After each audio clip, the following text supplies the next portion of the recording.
નમસ્કાર ખેડૂત મિત્રો, મારું નામ છે પ્રણવ ચૌધરી અને તમારું સ્વાગત છે આપણી યુટ્યુબ ચેનલ પર।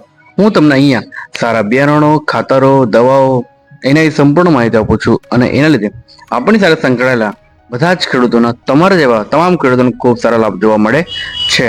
તો ખેડૂત મિત્રો, આજે છે 30 નવેમ્બર 2025 અને રવિવાર, અને આજે છે Q&A સેશન, તમારા પ્રશ્નો અને મારા જવાબો।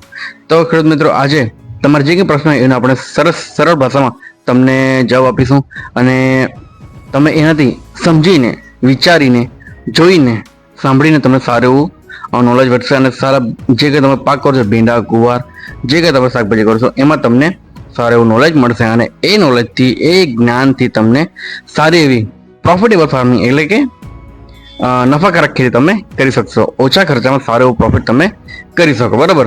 તો ખેડૂત મિત્રો, ચાલો વધીએ આગળના વિડીયોમાં। તો ખેડૂત મિત્રો, આપણે સોમવારથી લઈને રવિવાર સુધી આપણે વિડીયો અપલોડ કરીએ છીએ। એમાંથી સોમવારથી લઈને શનિવાર સુધીના જે પણ વિડીયો હોય એમાં તમારે રેગ્યુલર વિડીયોમાં કોમેન્ટ્સ કરવાની છે, લાઇક કરવાનું છે, આખા વિડીયો જોવાના છે અને તમારે એગ્રીકલ્ચર રિલેટેડ જે કે પ્રશ્નો એ તમે પૂછી શકો છો અને એના લીધે બીજા ખેડૂતોને પણ સારું નોલેજ મળે છે। તો આ વીકમાં આપણા ગામિત અને અનિલ કુમાર એમ કે નતા એક ભાઈ, એમણે બહુ સારા પ્રશ્નો પૂછેલા છે કે ગુવાર મોટા થયા પછી સુકાઈ જાય છે, એના માટે શું ટ્રીટમેન્ટ કરવી જોઈએ। તો જો ગુવાર એક એવી શાકભાજી છે જેમાં તમે ખાતર અને ટ્રીટમેન્ટ થોડુંક વ્યવસ્થિત કરો તો તમારું પ્રોડક્શન બહુ સારું આવે અને જો વ્યવસ્થિત તમે ટ્રીટમેન્ટ કરશો તો બજાર ભાવ બહુ સારો મળે, ભીંડા કરતાં બહુ સારો ગુવારનો મળતો હોય છે, બરાબર।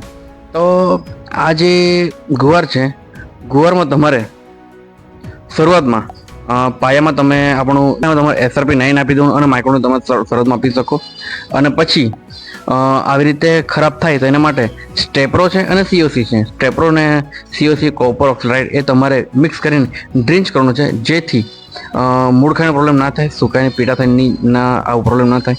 અને જો ધારો કે તમે શરૂઆતમાં SRP 9 પછી વેમઝોન એવું વસ્તુ જો તમે આપો તો તમને આ પ્રશ્નો ના કે બરાબર થાય, આવો પ્રશ્નો ના જ જોવા મળે, બરાબર। થાય પણ એકદમ ઓછું જોવા મળે, બરાબર। તો એના માટે આપણે સ્ટેપ્રો અને COC છે એ તમે આપીને આ રોગ થતો અટકાવી શકો। આપણે રેગ્યુલર વિડીયો અપલોડ કરીએ છીએ, પણ તમારે જો આખા વીકના જો વિનર તમારે બનવું હોય તો તમારે પર ડે વિડીયો આવે છે એમાં તમારે કોમેન્ટ્સ કરવાનું રહેશે એગ્રીકલ્ચર રિલેટેડ, પછી સબસ્ક્રાઈબ ના કર્યો તો કરવાનું રહેશે, તો તમે આપણા વીકના વિનર તમે બની શકો અને સારું ગિફ્ટ લઈ શકો અને આપણા આપવા બેઠા તમે લેવા નથી આવતા, બરાબર। હવે આ વીકમાં ફક્ત ખાલી એક જ કોમેન્ટ્સ એવી હતી કે જેમણે ખૂબ સારી કોમેન્ટ કરી હતી કે જે નોલેજેબલ કોમેન્ટ્સ થઈ, જે લોકોને શીખવા મળે, કંઈક નવું જાણવા મળે, બરાબર। અને બીજા ખેડૂતોના જે કંઈ પ્રશ્ન એમાં પણ તમારું સોલ્વ થઈ જાય, પણ ખાલી એક જ પ્રશ્ન હતો, બીજા તો એવી કોઈ કોમેન્ટ નહીં હતી કે જેમાં આપણે સારી તમને માહિતી આપી શકીએ। તો ખેડૂત મિત્રો, આ વીકમાં આપણા કોઈ જ વિનર નથી જેને આપણે ગિફ્ટ આપી શકીએ, પણ તમે નોટિસ કર્યું હશે કે આ નવેમ્બરમાં આપણે 1લી તારીખથી લઈને 30 તારીખ સુધી રેગ્યુલર વિડીયો અપલોડ કરે, એટલે કે એક પણ દિવસ આપણે ગેપ પાડી નથી। 30 દિવસના 30 વિડીયો આપણે આ ચેનલ પર અપલોડ કરેલા છે, બરાબર। હવે નેક્સ્ટ મંથમાં પણ આપણે રેગ્યુલર જ રહીશું, જેમ બને તેમ રેગ્યુલર। હવે તો પર ડે આપણે વિડીયો આવશે, તો અત્યાર સુધી તમે ચેનલ સબસ્ક્રાઈબ ના કરે તો કરી દેજો અને આવા જ નોલેજેબલ વિડીયો જુઓ અને ખેતીમાં સારું પ્રોફિટેબલ ફાર્મિંગ કરો અને તમારા જે કંઈ પ્રશ્નો હોય એ કોમેન્ટ્સમાં જણાવો, તો જેથી બીજા ખેડૂતને પણ જાણવાનું મળે। તો નેક્સ્ટ વીકમાં તમે તૈયાર રાખજો। હું આશા રાખું છું કોઈક એક ખેડૂત તો લઈ જાય યાર ગિફ્ટ આપણા તરફથી, અમે તો આપવા બેઠા છે, તમે લેવા નથી આવતા, બરાબર। તો મળીએ બીજા વિડીયોમાં, ત્યાં સુધી જય હિન્દ, જય Bharat. Thank you so much everyone watching this video, thank you.